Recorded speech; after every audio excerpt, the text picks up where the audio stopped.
Kakva su Bitcoin predviđanja i do koje cijene bi Bitcoin sada mogao ići? Stručnjaci kažu preko $350,000 i ja ću vam sada pokazati zašto mislim da su oni u pravu. Vjerujte mi, idemo pogledati, vraćamo se za 9 sekundi.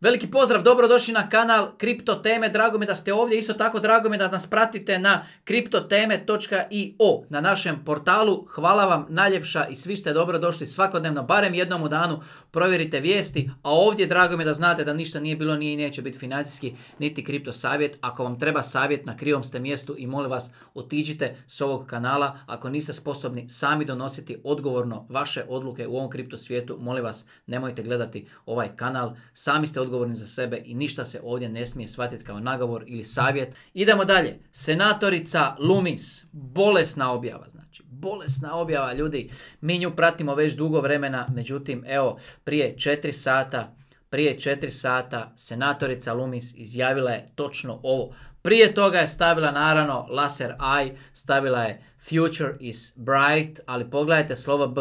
Pogledajte slovo B ovdje. Bitcoin, jel tako? Ovo je Bitcoin. A onda, to je bilo prije 5 sati i onda prije 4 sata je stavila objavu da ćemo izgraditi strateške Bitcoin rezerve. Strateške Bitcoin rezerve. I onda tu imamo dokument u kojem ona predlaže 200,000 Bitcoina godišnje, što bi bilo nakon 5 godina Amerika bi trebala imati zalihu od 1 milijun Bitcoina. I onda su sada tu radili kalkulaciju, sad ću vam sve pokazati, prije toga ću vam samo reći, danas sam napravio još jedan kanal, Kripto teme plus. 2 do 3 videa tjedno ću ovdje objavljivati, želim nešto probati, tako da od srca poziv svima vama, link ću vam staviti dolje.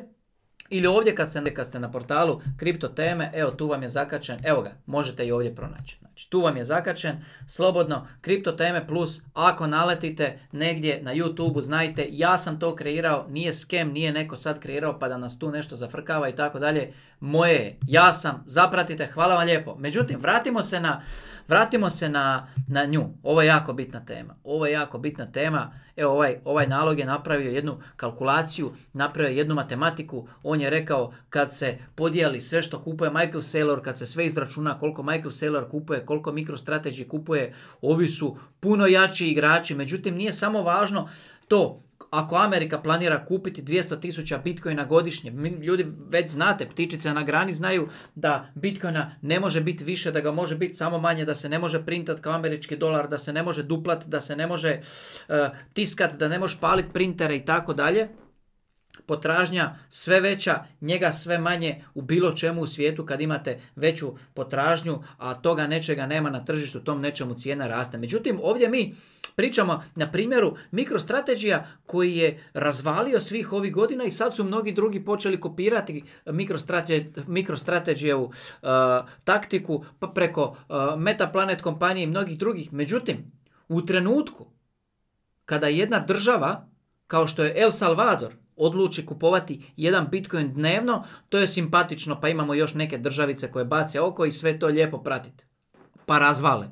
Međutim, u trenutku kad Sjedinjene Američke Države objave da su oni odlučili ići u Bitcoin strategiju, da će oni graditi rezerve na Bitcoinu, da će oni godišnje kupovati 200,000 Bitcoina na tržištu da bi gradili sebi rezerve za budućnost, onda totalno dobivamo jednu drugačiju sliku. Onda dobivamo sliku šta će reći drugi. Šta će reći druge zemlje svijeta. Šta će oni reći? Hoće oni reći čekaj malo, šta znači? Mi smo glupi, a Amerikanci su pametni. Mi smo glupi, a Amerikanci su pametni, jel tako? Ajmo i mi kupovati koliko možemo.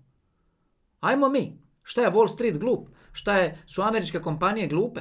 Znači već sada preko 50% Bitcoina koji se majna Amerika. Pa će reći ljudi, ajmo i mi dati vulkansku energiju koju imamo našim kompanijama. Pa će reći ljudi, ajmo mi dati postrojenja solarna našim kompanijama, u našim državama. Pa će reći, ajmo mi viškove energije kao u Argentini dati da naše kompanije majnaju Bitcoin. I ne samo to, da ga majnamo, da ga rudarimo, nego će reći, ajmo ga i kupovat.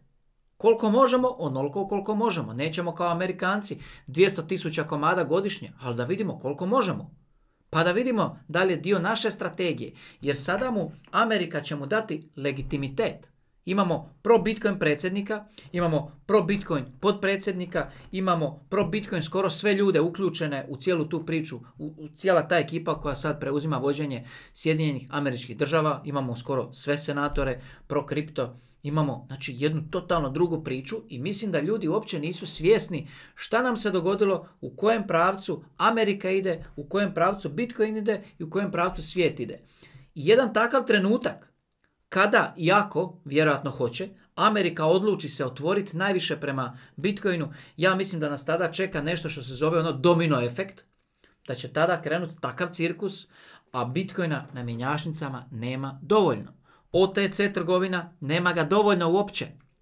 Nema ga, ljudi. Nema ga.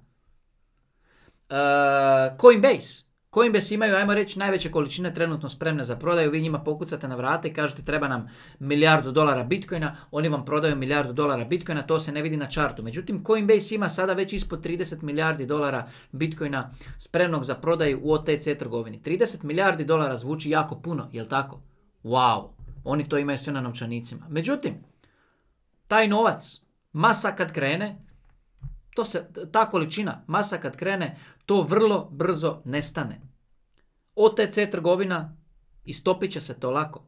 Ljudi će shvatiti, sigurnost je na prvom mjestu, počet će povlačiti sredstva sa mjenjačnica, može nam se dogoditi jedan teški cirkus da mi ni sami nismo svjesni kakav nas cirkus može zadesiti ako Amerika zaista potvrdi ovu priču i ako odluče ići u tu strategiju da u sljedećih 5 godina žele imati u rezervi 1 milijun Bitcoina. 1 milijun Bitcoina je bolesna količina, a onda se sjetimo one rečenice koju je izgovorio Donald Trump nedavno na jednoj od pres konferencija kad je rekao nešto u stilu da bi mogao ispisati jedan mali ček i da Amerika vrati cijeli svoj dug. Zamislite Amerika koja nema izlaz iz duga. Ne postoji izlaz iz njihovog duga i problema.